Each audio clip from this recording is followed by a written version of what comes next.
My name's Ken McCoy.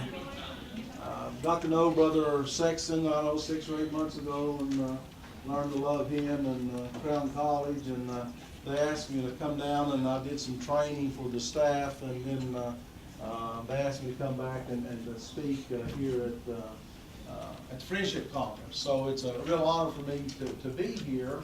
Just real quickly about me, I'm a businessman, a coal miner, a former coal miner actually. Just very quickly, we started in the coal business right after college in the hills of West Virginia. Saved when I was 17. Been a Sunday school teacher my entire adult life. Started teaching Sunday school when I was about 18 and taught Sundays. So that's kind of the spiritual side.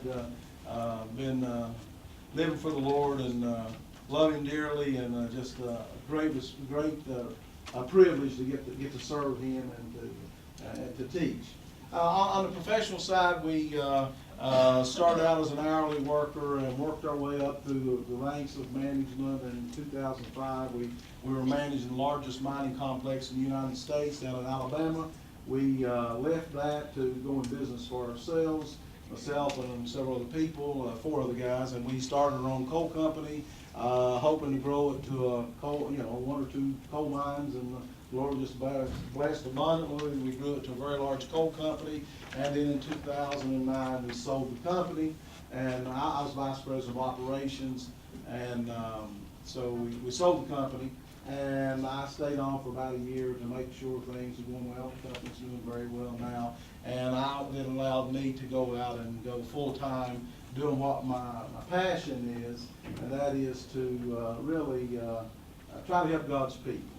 I'm not a pastor. I'm a Sunday school teacher, but the story of Moses and Aaron and her, holding, that's me. I feel like my job, the Lord, is holding up one of those arms of God's men. So this past year I've been traveling all over the country, going to churches. I do leadership training, management training, and some other things. And then on the side, the Lord has called me to go to Nicaragua, and in fact Wednesday I'll be loading on a plane going down to Nicaragua. We're going to found a Bible college. I'll be giving a quick testimony tonight. We're starting a Bible college in Nicaragua, and we'll talk more about that. But let me just see who so that's me. So let's get that out of the way quickly. Let me see who I'm talking to. Who in here are pastors? Okay, quite a few pastors. Okay, how many of you are students? Okay, quite a few students. All right, and any just professional people working in the business world. That's okay. We have some business people also. And missionaries. Oh, and missionaries. Okay, good. All right. We're going to talk about this issue of time management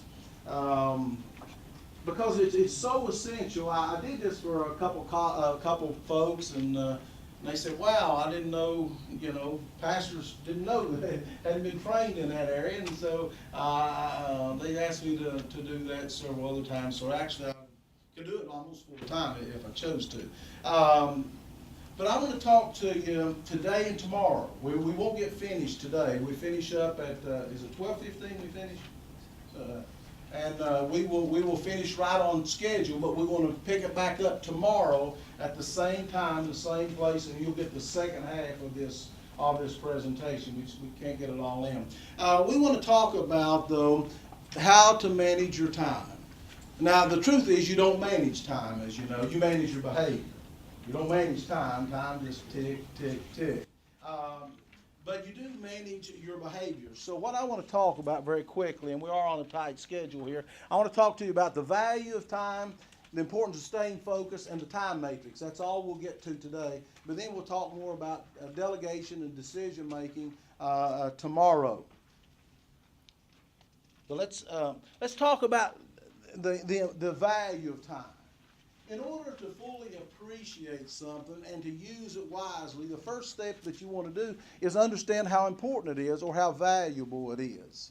And so the Lord really has given us 2 really precious gifts. Now, in the spiritual sense, eternal life, the greatest gift. But here on this earth, He's given us 2 really important gifts. One is your health. We tend to take it for granted until we start to lose it. And the second is time. and we tend to take it for granted until we lose it. So those two precious resources that God gives us, we will spend a good bit of our life wasting it and burning it up. And then when we start to lose either one, our health or our time, we will give all that we have to gain it back. So what I want to try to impress upon you is the importance of what God has given us in terms of this wonderful possession of time. There's several observations we want to make about time, and the first one is you don't know how much you're given. You know, what David said, there's but a step between me and death.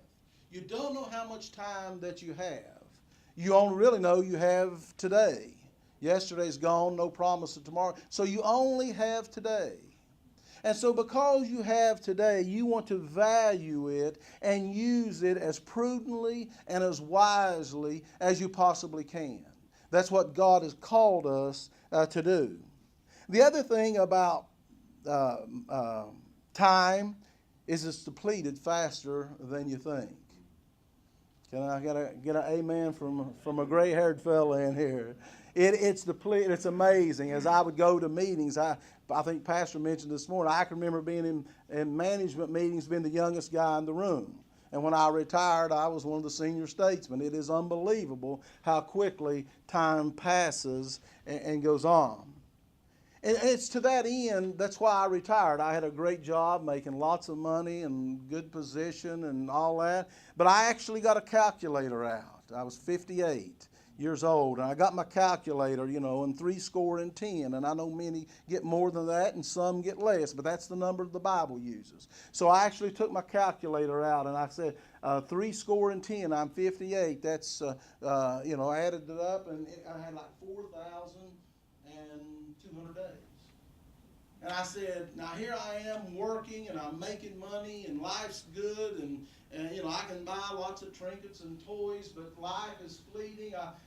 If God, yes, sir. Can you hold that microphone? I certainly It's can. not for sound, it's for recording. I understand that. Thank you. So I said I got 4,200 and some days, assuming the 70. And so I made a conscious effort. I went into my boss. I said, end of the year, I'm leaving. And he, what do you mean? I said, I've no problems, but I've got something more important to do. My days are numbered, and I want to make a difference in eternity. I want to lay up treasure in heaven. So it's necessary for me to retire so I can do actually kind of some of the things that we're doing now. So it's important that we understand how valuable it is, and if you understand the value of it, you will take it more seriously and you'll use it more wisely. Like money, it should be invested wisely. Your time, your health and your time, your two most precious treasures that God gives you. And so you want to invest that wisely. And one tip that I would give you as it relates to investing your time is don't let the good choke out the best. Now, what does that mean? We do all kinds of good things, but you have a finite amount of time and of resources. So you need to pick out what are the best things, not the good things, but the best things. And channel all of your energy and your efforts and your talents and your money into doing the best things. Because your days are fleeting and your days are numbered. Unlike money, once it's depleted, you don't get any more. God gives you a finite amount, you use it up, and then once a man goes to his lone home, then it's over. You can't loan it, and you can't borrow it. Understand how valuable it is. Let me give you an illustration. I want you to think of a vase. I go down to Walmart, and I pick up this nice green acrylic vase, and I pay $3.95 for it. And I bring it in, and I say, brother, I've got a gift for you. I want to give you this vase, this nice acrylic vase. You say, thanks, Ken. And I leave, and you throw it in the closet, and first yard sale, there it is. Or I get another vase. It's several thousand years old. It was sculpted by a famous sculptor. It's worth thousands of dollars. And I bring it in and I give you this vase. I said, this is a valuable, precious vase. And you will take that vase and you will put it in a great place of prominence. And you will protect it. And you'll be proud of it. And you'll take care of it. Because it's valuable. But yet so often we do time the same way. And I challenge you as it relates to the value of time. Do you treat time like that $3.95 green acrylic vase that is of no value? Or do you see it as the precious resource that God has given you? And you want to take it and use it as wisely as you possibly can and squeeze it to get all that you can out of what God has given you, that amount of time that He's given you. If you realize how important it is, you'll use it wisely. So it starts with that. The Bible says a whole lot about it. We don't have time to go in, but certainly redeem the time for the days of evil. Ecclesiastes, a time for all things. Number your days, the Bible says. Life is like a vapor.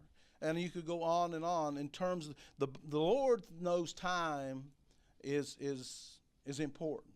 In fact, Jesus said there, one of my favorites, what you do, He told Judas this, what you do quickly because of time. All right, so let's move on. I hope you understand the value of time. If you never understand the value of time, you'll never fully appreciate it, and you will take it for granted, and you'll never accomplish all that you could possibly accomplish. But assuming you do understand the value of time, I'm going to take this time and use it as wisely as I possibly can. Now let's take just a few minutes and talk about what I do with this time. Well, you want to stay focused. Stay focused. Well, what do I focus on? You have to begin with the end in mind. That's a Covey concept if you've read his book. That's the first one. You begin with the end in mind. Before you can get there, you have to know where you're going. Before you can accomplish it, you must first visualize it in your mind. So you need to decide what is important to you. Where do I want to be? What do I want to accomplish? And then you can become focused on accomplishing that. So you begin with the end in mind. Too many people wander through life waiting for their big break, waiting for something to happen, some external component to come in and change your situation. The rich uncle dies. Clearinghouse, publishing house shows up and says, you won. You know what? Not going to happen. Not going to happen. So you begin with the end in mind. What, and these other three, what do you want? You determine what's important to you. What do you want to be? What do you want to do? What do you want to have? And I just caution you to be sure and do that with fully saturated with prayer and the help of the Holy Spirit. But having said that, it must first be created in your mind. Because you don't want to just sit here and wait for some external circumstance to come in and change your life. It does not work that way. You take hold of your life. You decide. I taught this to one of my Sunday school classes several years ago, and I had them actually pen that out and write it. What do they want to be? What do they want to do? What do they want to have? You're young. Plan your life. Once you determine then you can put a plan in place. And so I did that. I did it with my class. I told them, I said, I want to, within the next few years, I want to live in East Tennessee. I love East Tennessee. I said, I want to live in East Tennessee. I want to help Bible colleges. And I want to do missionary work. I was working 14 hours a day when I said that. But what I did is I visualized in my mind what was important to me, what I wanted to be, do, and have. And so then I took that and I put a plan in place.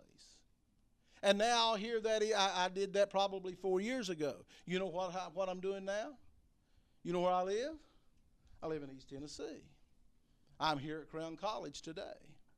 Wednesday, I'm getting on a plane going to Nicaragua. Because it's first created in your mind. And once you create it in your mind, then you can utilize your time and your ability and your finance to make that happen. But it all starts first in your mind. What do you want to do, be, and have?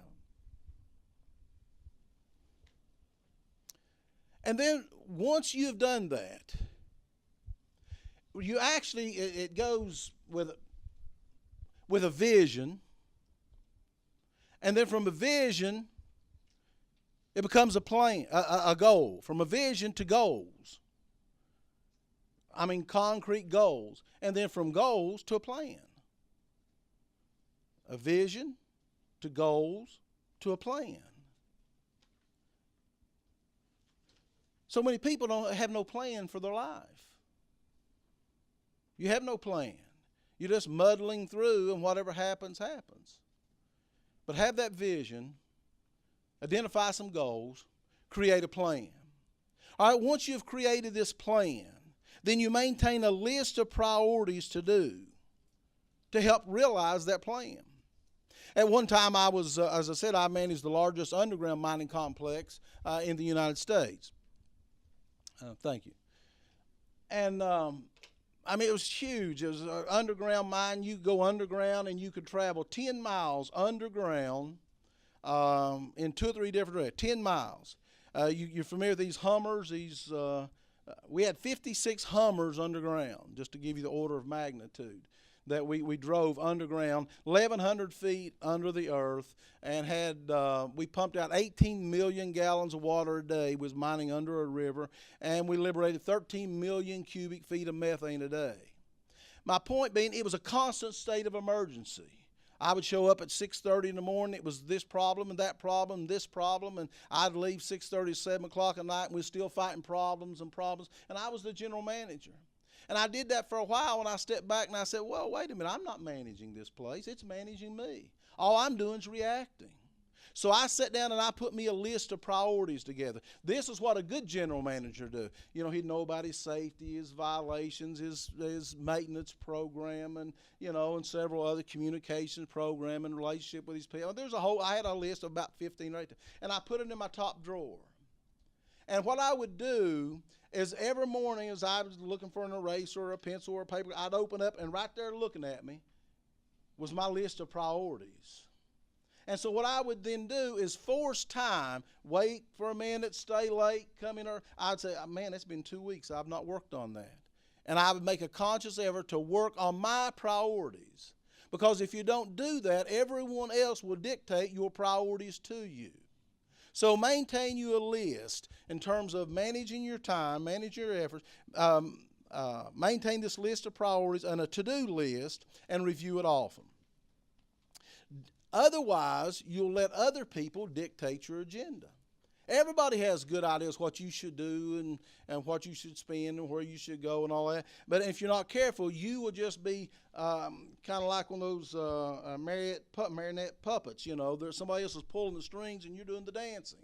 And, you know, you want to dictate your own schedule based on what we said earlier, what you want to do, be, and have. So don't let others dictate your agenda. Schedule your time with blocks of time for different tasks. Have a start and an ending on different tasks if you want to. Work tends to expand to fill the time. If you don't have, so from 8 to 9 I'm going to do this, 9 to 10 I'm going to do this, you'll go from 8 to noon and you look back and there'll be a lot of wasted time in there. So that's why it's important you say we're going to start here, we're going to end here. Then I'm going to do something else, a starting time and an ending time. It forces you to make decisions. It keeps you on pace. It keeps you on track. So just remember, work tends to expand to fill the time. I want to spend a few minutes now talking about this time matrix that's very important. I hope you understand this. If you will understand this and follow this, it really will change your life. Everything that you do falls into one of these 4 quadrants. Quadrant 1, 2, 3, and 4. Quadrant 1 activity is an activity that is important and it's urgent. Urgent speaks to it needs to be done now. It's pressing. Got to get it done. Important means it's important. It's of high value to you. It needs to be done, and it needs to be done now. Those are what we would call quadrant 1. Those are emergencies. If they call in here and say the building's on fire, then getting out of here would be a quadrant 1 activity. We want to do it. It's important, and we want to do it now. There's lots of quadrant 1 activities. Let's just say I've got all these students in here. Somebody give me a quadrant 1 activity as a student. Homework. If it's due tomorrow.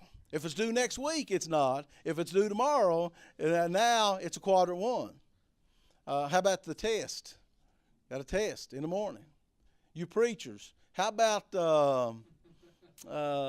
Sunday sermon? You have a vacation planned and Sister Susie dies, and then you got to go. And it changes your plan. It's important and it's urgent. Most crises and emergencies fall in quadrant 1. Now, quadrant 2 is just a little different. Quadrant 2 is something that is important. It's just not urgent. I want to do it. I need to do it. I'm going to do it. But I don't have to do it today. In fact, I don't have to do it tomorrow. I need to do it. I just don't have to do it today. Now, someone give me an example of a quadrant 2 activity. Let's go back to the students. How about homework again? What's that? Reading the book. That's exactly right. I got plenty of time to do it. It's important. I've been assigned to do it. I'm going to do it. I'm just not going to do it today. I don't have to do it today. I can put it off for a little later. Let's go back to you pastors. Give me a Q2. Give me a quadrant 2 activity that is a pastor. Absolutely. This conference. I think when you leave, you'll be glad that you came, and you said, boy, it was important. But as you were looking for it, it wasn't urgent. You didn't have to. You come next year. Or you go to another conference 6 months from now. It's important. It's just not urgent. Let's go back to our sermon preparation. On Monday morning is sermon preparation a Q2 activity? No. Well, yeah, it don't have to be done now. It's important. It's just not urgent. I can do it Tuesday or Wednesday or Saturday night. And Saturday night, it becomes a Q1. It becomes a Q1. But that's what happens on these Q2 activities. And there's lots of those. We'll talk. The third one is it's urgent, but it's not important. Now, that would be like a phone ringing. That phone's ringing, you're in something very important, deep, thoughtful, and that phone won't ring. You answer it, and then they got a deal for you. You've won a cruise or a pair of shoes or something. And you hang up. It was urgent because the phone wouldn't stop ringing. Or some meetings. You got to be at that meeting, and they're talking about everything. You had to be there. All these that has no bearing or no relation to you. So that is quadrant 3. It's urgent, it's just not very important to you. The fourth quadrant is something that's not urgent and it's not important. Not urgent and not important. Those are time wasters. Your third soap opera of the day would probably fall in quadrant 4. Not urgent, not important. That nap, boy, I just feel so good. Just time wasters are quadrant 4 activities. Now, what we have seen and what the experts will tell you is many people go through life in quadrant 1, reacting to emergencies, taking care of emergencies, and then when an emergency is finished, you're tired, you've handled that problem, boy, you've really shown how talented you are, you took that alligator and you whipped him and you put him in the box and you sit back and you say, man, I feel good. And then where do we go? Quadrant 4. We slide down to quadrant. Why do we go to quadrant 4? Well, I'm tired. I deserve it. There's going to be another emergency here in a few minutes, so I just want to catch my breath. I'm just going to relax for a while here in quadrant 4. And sure enough, as I lay around there in quadrant 4, a quadrant 1 emergency shows back up. Then I go back into action. I put that fire out, and then I run back to quadrant 4.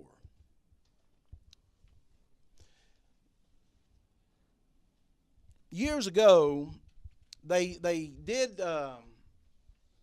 competitions among fire departments. The best fire departments were those that the alarm would sound, they would don their gear, slide down the pole, get on the fire truck, and zip out to the fire and get the fire put out. And the fire department that could do that the quickest was the best fire department. But that's not true anymore. You know what the best fire departments are today? The ones that spend time going to the schools and talking to children about evacuation plans, or calling you up and talking to you about having carbon smoke detectors and carbon monoxide detectors and having a fire evacuation. It's all in prevention. The best fire departments now spend their time on prevention instead of putting out fires. And it's amazing what that's done to the frequency of fires in these cities. And why is that? Because they saw the need to get from quadrant 1 into quadrant 2. And that's what I'm challenging you to do today, especially if you are in a position of leadership. Get out of quadrant 1 and spend as much time as you can in quadrant 2. Let's look at this again. Now, we talked about quadrant 1. These are those emergencies. They're crises. It has to be done. It has to be done now. You've got a deadline. And what happens when we have a deadline and we're pushed up against that deadline as it relates to quality? It suffers, doesn't it? The quality is usually not good because the most important thing is meet the deadline. I'll worry about quality later. Got to get the deadline. Got to meet the deadline. All right. But in quadrant 2, that is where quality work is done. When you think about preparation, prevention, values clarification, planning, relationship building, true recreation, all of those are quadrant 2 activities. Now, your inclination is you know preparation is important. You know prevention. You know exercise is important. You know Bible reading is important. You know prayer is important. You know developing relationships with your spouse and your children and your church members and whoever is important. It's just not urgent. And because it's not urgent, I won't do it today. And because I don't do it today, I find myself going back more and more to quadrant 1. In fact, we actually get comfortable in quadrant 1 because you get this sense of fulfillment and the adrenaline's flowing and you fight this emergency and you fix it and you feel good about it. But you're doing that at the expense of quadrant 2 and at the expense of quality. Now, the experts will tell you, and I don't claim to be one, but I've studied this a lot. If you're in a position of leadership, you need to be spending 65 to 75% of your time in quadrant 2. And the first thing you say, I don't have time to do that. I don't have time to do that. You have to make time. The way to get out of quadrant 1 is forcing time in quadrant 2. I say it like this. It's amazing the more time you spend in quadrant 2, how much better your luck gets. You get a whole lot luckier that you just don't have quite as many emergencies and as many crises if you'll spend time in quadrant 2. And quadrant 2 is where you spend deep thought and serious planning and great preparation.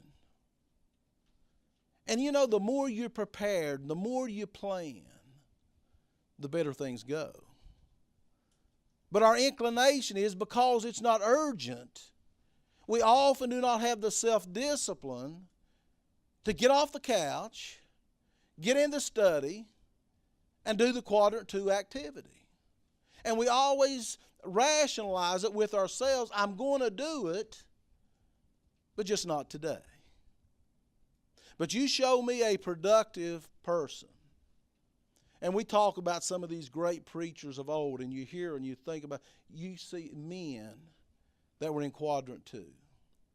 They spent sufficient time on relationships. And let me just chase that rabbit for a minute as relationships. I stay extremely busy. I'm on the road. I'm on the go. Like I say, I'm here today, and tomorrow I'm in Nicaragua, and then next week I'm in Michigan, and I go on and on. But you know what I have blocked out here in a week, in 2 weeks? It's to go to Raleigh, North Carolina. And when I go to Raleigh, North Carolina, there's a little closet under the steps. And there's a little 4-year-old grandson. And I'll get down on my knees and I'll crawl back under that. And there we have all these little trucks and cars and Thomas the train. And for hours, he and I will sit there playing with those trucks and cars. Now, you might say very quickly, oh, that's quadrant 4. That's a time waster. But I would argue with you strongly. That's quadrant 2. I want to know my grandson, and I want my grandson to know me. And I want to love him, and I want him to love me. And I want him to know the Lord like I know the Lord. And the only way I can make that happen, as busy as I am, is to block out that time and say, I'm going to dedicate that time to my grandchildren. I got 2 fine boys that are living for the Lord now. And I want my grandkids to do the same thing. And I do that with my wife. I block out a day that we're going to go and I'm going to be a husband because I'm a lot of other things. But that is a quadrant 2 activity. And you guys listen to me. I've seen it too much in my 40-some-year walk with the Lord. You get so busy in these quadrant 1 activities that you neglect the quadrant 2 activity of relationship to your spouse, to your children, to your church members, to those people that are important to you, and all of a sudden they're not doing what you think they ought to do. They don't love you like it, and you wonder, why is that?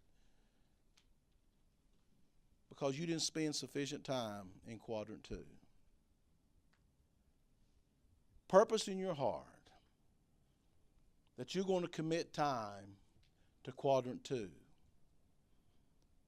How can you do that? I challenge you to do this. Take a notebook and just write down, just jot down what you did today, and then tomorrow write down what you did. Then at the end of the week, or 10 days, then just go by and go Q1, Q1, Q2, Q2, Q4, Q3, Q1, and see how much time you're spending in Q2. What we have found, and the people that have been honest with me, and studies have shown, you spend a lot more time in Q4 than you think you do. And then you wonder why you don't get the results that you do. Now, one of His greatest gifts that He gave you was time. And if we take that time and we don't use it to the fullest as God has given us, then shame on us. You will never be all you could be for God until you learn to get in quadrant 2 and spend time praying and thinking and planning and really letting God speak to you so that great things can happen. The other areas that we, in quadrant 2, is great, is dieting. Dieting, that's a killer. But it's a quadrant. We're going to, just not today. We're going to do it. We're going to do it later. And prayer and Bible study and those things that we know are important, and we feel guilty when we're not doing it. But if you're ever going to be effective, you have to discipline yourself and say, I'm going to block out time. I'm going to say no to some emergencies. And we'll talk about this tomorrow. We're going to say no to some emergencies. I'm going to say no to old self and get off the couch. And I'm going to go into quadrant 2. And then there is where God will use you.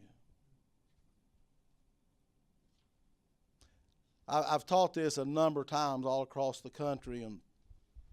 And almost invariably when I come back, people will talk about, they'll mention Q1 or Q2. And I don't know that in these short hours or so that I can change your behavior, but at least I can make you feel guilty. At least I can make you feel guilty. Now when you're laying on that couch and you know you ought to be studying or praying or exercising, or spending time with people you love, at least you'll feel guilty and say, I need to get in queue too. I get in queue too. Anybody have any thoughts or any questions on this? Like I said, we're going to pick up tomorrow. There's a lot of other how-tos in terms of how to manage your time, and we'll be picking up on that tomorrow. But just to summarize, understand how precious time is. None of you would had a pocket full of $100 bills and walk around and just let $100 bills fall out of your pocket. You say that'd be foolish. But we do worse when we waste time. When we waste time because you don't know how much you have. So use it wisely. Understand the precious gift that it is.